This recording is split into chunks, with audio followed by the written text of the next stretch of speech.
Hi everyone. Welcome to the classes from Pathology Made Easy by Professor Asaranti Kar. Today we'll be discussing an important subject in pathology, that is pap test or Papa-Nicolau smear testing, which is the most successful screening procedure in prevention of cervical cancer by detecting the precancerous and cancerous lesions of cervix.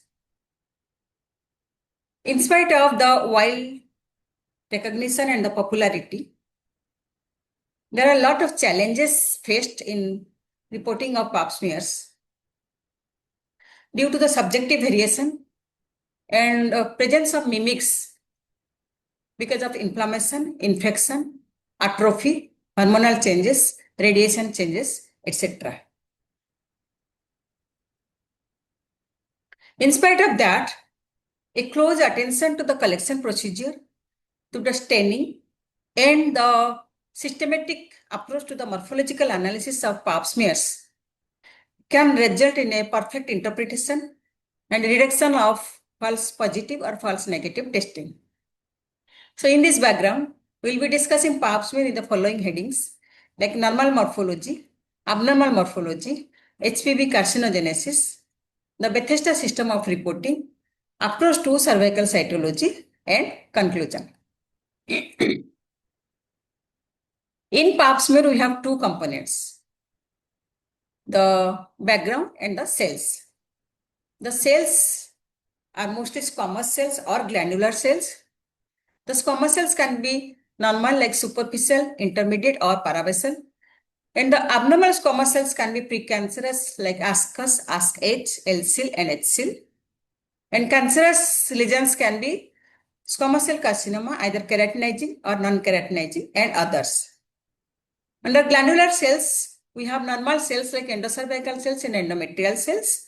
And the abnormal cells include again precancerous lesions like atypical glandular cells of endometrial type, endocervical type, not otherwise specified, and adenocarcinoma in situ. Cancerous lesions of cervix in glandular component includes endocervical adenocarcinoma, endometrial adenocarcinoma, and others. Now, under background, we have changes due to repair, inflammation, or hemorrhage, or tumor diathesis. This is a clean background, which we may get in LBC and also sometimes in conventional smears. This is the inflammatory background. These are hemorrhagic background. We should report hemorrhagic background also if we get some abnormalities in that. Here you can see that. And tumor diathesis, which is composed of presence of hemorrhage, inflammation, and the karyotic debris of the cells. Coming to the squamous cells, we have the superficial cells which come from the superficial layer of the ectocervical squamous epithelium.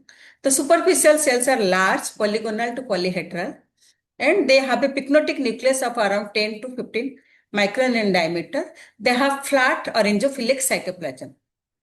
They usually secreted in the proliferative phase of the menstrual cycle. Now, intermediate squamous cells can be polygonal or navicular in shape, like in pregnancy. They have slightly denser cytoplasm, maybe cyanophilic, and the nucleus is of around 35 micron in diameter, and sometimes we may get a nuclear grooving.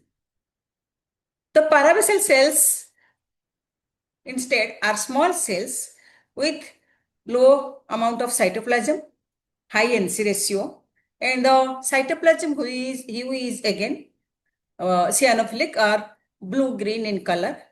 They are normally not found in pap smears, but during post-menopausal time or in atrophy, we may get these cells.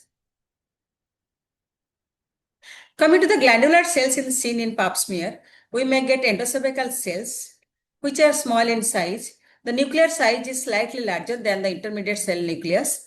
They are usually arranged in a honeycombing pattern or in a picket fence appearance when seen from the side. The cells have scanty vacuolated or mucinous cytoplasm.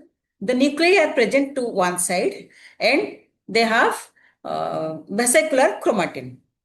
These are the squamous metaplastic cells, which is a quality assurance indicator of pap smears. We will be discussing about that later. This is a cluster of endometrial cells. Like you can see, the cell size is still smaller than the endocervical cells. They have very scanty cytoplasm and high NC ratio. Now coming to the Bethesda system, it was devised thrice, 1988, 1991 and 2001 in Bethesda. This was done to develop a consistent uniform reporting system to avoid the inter-laboratory variations. And recently we are following the Bethesda system of 2001.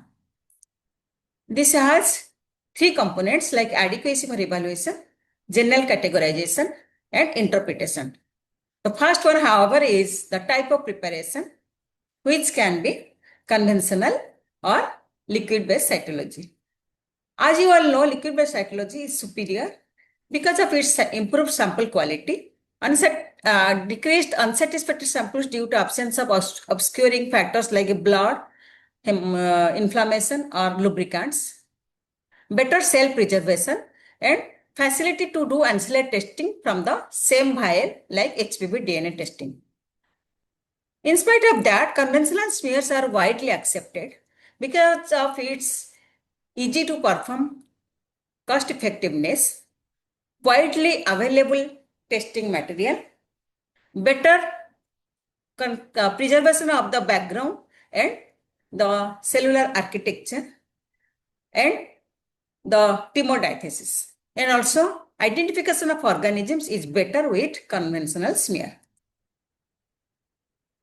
Now, under adequacy for evaluation in 2001 Bethesda, we have two categories, unlike the three categories which was present earlier, and that includes satisfactory for evaluation or unsatisfactory for evaluation.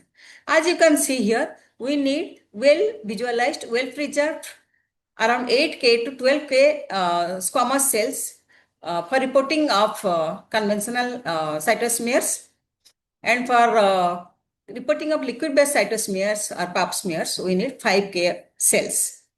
If you get around 150 cells in a 4x magnification, we can think that this is adequate. Now, if you see obscuring factors like hemorrhage or inflammation, or both hemorrhage and inflammation, which is obscuring more than 75% of the cellularity or the smear area, then we will not report it and we'll mention this in the report. Even with 50 to 75% of cells, we can report it, but it should again be mentioned. Even if there is not inadequate or not satisfactory for evaluation, if we get some significant changes in a pap smear, it should be reported. Now, those smears which are broken without label or a lot of obscuring factors, they are included under unsatisfactory for evaluation. Now, it has two categories, negative for intraepithelial lesion or malignancy and epithelial cell abnormalities. Negative lesions, otherwise known as non-neoplastic changes, which includes the cellular variations like squamous metaplasia, keratotic changes, tubal metaplasia, atrophy, and changes due to pregnancy. Reactive cellular changes include those due to inflammation and repair, radiation changes, and those occurring due to presence of IUCD in the uterus. The organisms with its cellular changes which are consistent with them include Trichomonas vaginalis, bacterial vaginosis, actinomycosis, fungal organisms like Candida, and viruses like herpes simplex virus and cytomegaloviruses. We will be discussing them gradually. Now, this is a major indicator of the underlying cause or the pathology, that is keratinization seen in the squamous cells in pap smears. It can be hyperkeratosis when you see clusters of anucleated squames without nuclear remnant, or parakeratosis when you see miniature squamous cells with pycnotic nucleus, and this is the remnant of the squamous cells. We may see keratohyalin granules in the squamous cells also, and this was dyskeratosis. As you can show, the keratinization is variable and abnormal, and we have a high NC ratio in them. And non-neoplastic changes mostly include those due to inflammation, like acute cervicitis, where the neutrophils cleave to the squamous cells, or presence of a polyball where all the polymorphs gather over the squamous cells. It can be squamous metaplastic cells where we get a metaplastic cytoplasm varying from the superficial cells to the parabasal cells. The nuclei are usually arranged in a mosaic pattern. The NC ratio is high, but the nuclear chromatin is vesicular. And you may get immature squamous metaplasia also, where NC ratio is high, cytoplasm color is again variable, and the boundary of the cytoplasm is well marked, and they are usually present in syncytium. Now, this picture shows presence of tubal metaplasia. As you can see, they are arranged in a strip, and they have a terminal bar and the presence of cilia or the ciliated columnar cells, which are usually not seen in endocervical epithelium. This picture shows findings, you can say, associated with use of IUD. You can see the inflammatory cells in the background, and these are the endocervical cells where there is mild atypia and the nuclear changes as well. Now, if you see spidery processes in squamous metaplasm, in the squamous cells, this goes in association with squamous metaplastic change. Radiation changes are very important in reporting for pap smears, because when you see radiation changes, you may confuse it with carcinoma, but these are or recurrence in carcinoma, but these are not that, and these are found in carcinoma cases which are treated by radiation. Here we can get cytomegaly with cytoplasmic vacuolation and cytoplasmic elongation. Nuclei may be smudgy, and nuclear megaly also you can see, multinucleation, and here also you can see degeneration of the nuclear and cytoplasm both. Here you can see also multinucleation, and sometimes the nuclei can be pycnotic also with the dense cytoplasm. All these will indicate the presence of radiation changes in pap smear. Before discussing the epithelial cell abnormalities, just in few lines, we'll discuss the cervical carcinogenesis due to HPV virus infection, because that will clear our understanding. Just in few lines. So, it starts with the infection by the high-risk HPV virus like 16, 18, 31 and 33. Now, the viral DNA gets integrated with the post-cell DNA, following which there occurs overexpression of oncoproteins like E6 and E7. The overexpression of E6 oncoprotein can inactivate the tumor suppressor gene known as P53, which ultimately causes inhibition of apoptosis. And E7 overexpression can cause again inactivation of the RB protein, which gradually ends in proliferation of the cells, because this is also a tumor suppressor gene. Now, both inhibition of apoptosis and proliferation of the cells ultimately leads to progression of cervical cancer. In HPV infection, we get koilocytes. That is an indicator of HPV infection, and this is also included under LSIL. Now, if you get a definite halo surrounding the whole of the nucleus and nucleomegaly with mild hyperchromasia, they go in favor of koilocytic change or koilocytosis or koilocytes. Now, we sometimes get pseudokoilocytic change like you can see here, or in the squamous cells because of the glycogenation, or in trichomonas infection, or simply in inflammation also we may get this pseudokoilocytic change. Now, let's start discussing about the epithelial cell abnormalities. The first category and the non-severe type is atypical squamous cells. Like you can know, there is some atypia in the squamous cells, but they do not quantify for a serious condition. This can be of two types: ascus or atypical squamous cells of undetermined significance, and ASC-H, atypical squamous cells, cannot rule out HSIL. Now, ascus are intermediate or superficial squamous cells. The nuclear size is 2 to 3 times that of intermediate cell nucleus, and we will get mild nuclear hyperchromasia in them. They can be present in singles or in clusters. Now, in ASC-H, which can be present in two patterns, like small cell pattern and crowded cell pattern, seed pattern. The most important point to remember here is the cell size is very less and the NC ratio is very high. And the nuclear chromasia is high. The irregular membrane is irregular and there is overcrowding and loss of polarity in these. But they are not sufficient to diagnose a case as HSIL. And the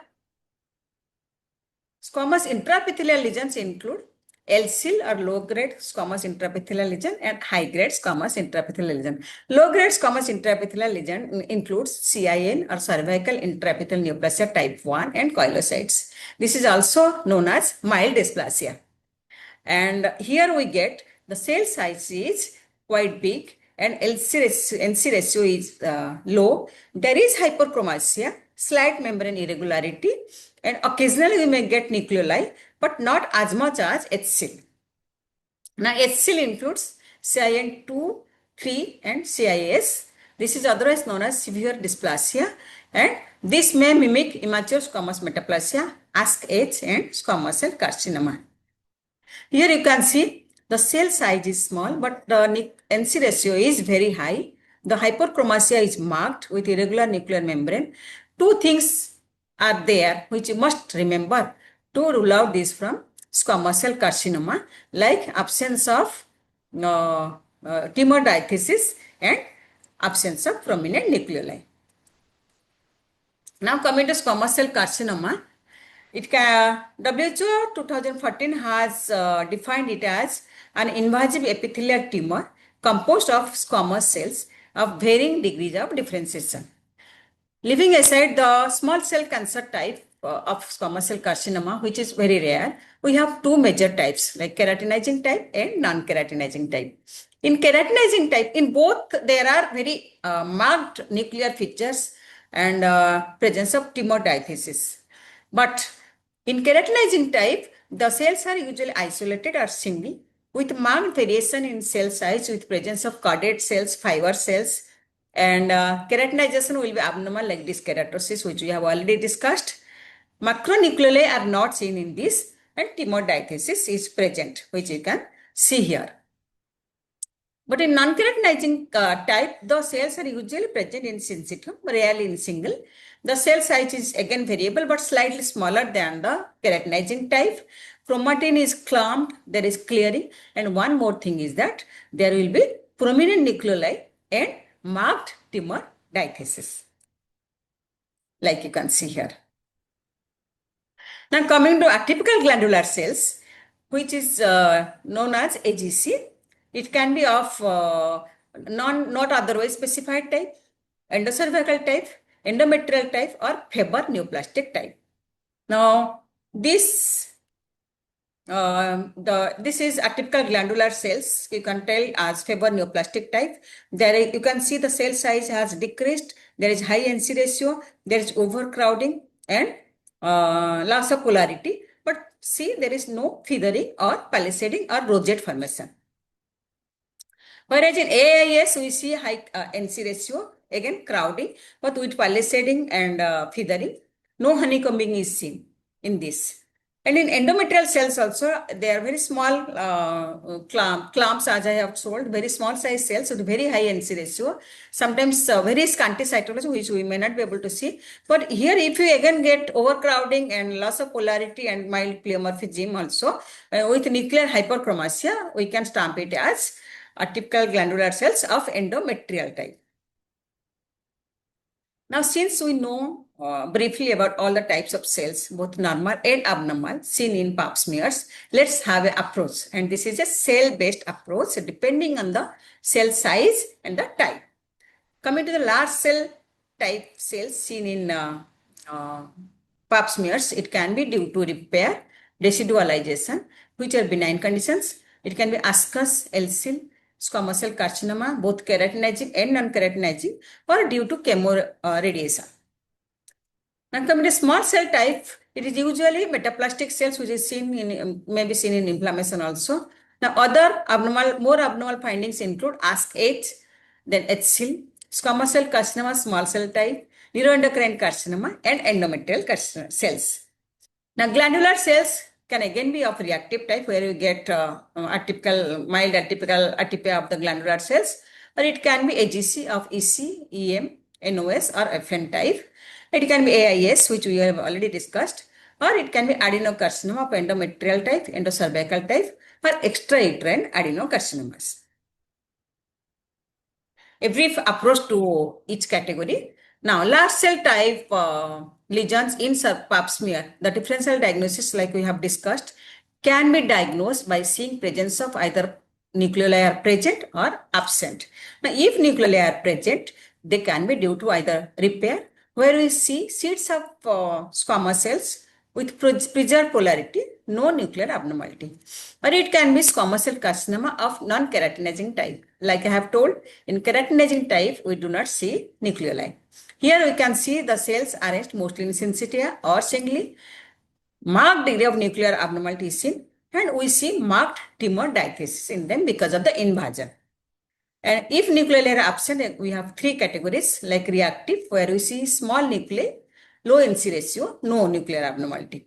It can be LSIL, which I have described. These are the last cells, which also includes koilocytes, and they have mild nuclear atypia and mild hyperchromasia. Squamous cell carcinoma keratinizing type can be are usually present in isolated and scattered type, marked nuclear abnormality with deep opaque nuclei, and tumor diathesis is present, but not as much as non-keratinizing type. Now, in small cell type, the differential diagnosis can be done basing on the presence of cells either in isolated or 2D clusters or in 3D clusters. Now, under 2D clusters, we have three entities.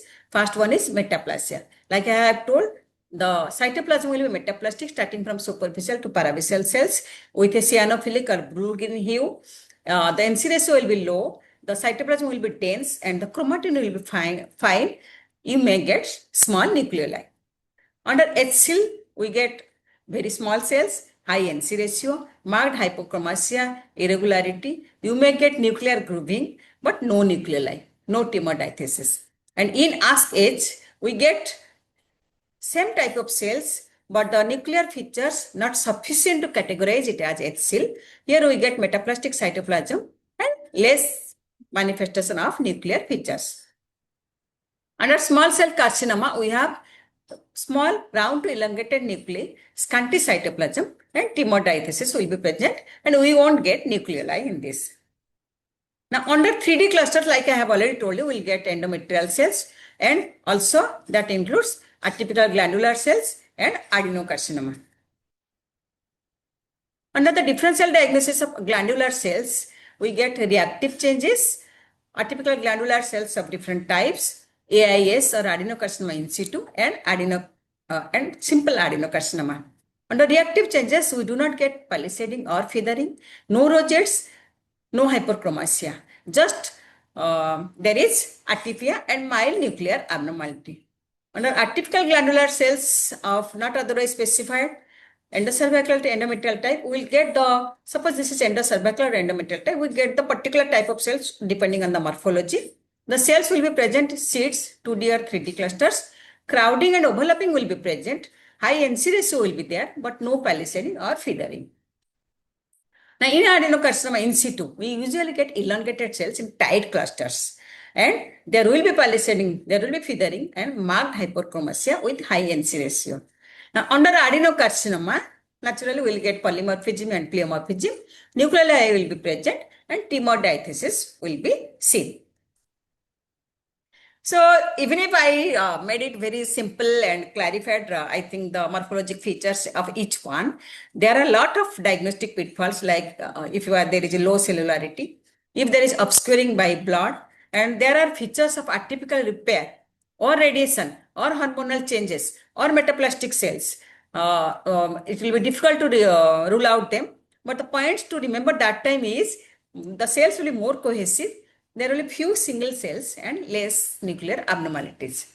And tumor diathesis is present in carcinoma, but sometimes atrophy, lubricants, and presence of both hemorrhage and inflammation can give a false idea of presence of tumor diathesis. So I'll tell you the points to remember here. Just remember, cervical cytology or pap smear testing is the cornerstone of cervical cancer screening. A detailed systematic examination of cellular features to identify precancers and cancerous lesions and other abnormalities should be followed. Systematic means we'll go ask for the cell size, cell type, cytoplasm and nucleus. In difficult cases, focus on the cell size, cytoplasmic quality, nuclear features like membrane irregularity, high NC ratio, chromatin clumping, clearing and prominent nuclei can be of your aid in giving a correct interpretation or a diagnosis. These are my acknowledgements. So students, thank you and students and all my colleagues who are listening to this, thank you a lot for your patient hearing. This is of HSIL, which you can see the small cells with very high NC ratio, no nucleoli and nuclear chromatin clumping, irregularity nuclear membrane and all those things. So once again, thank you very much.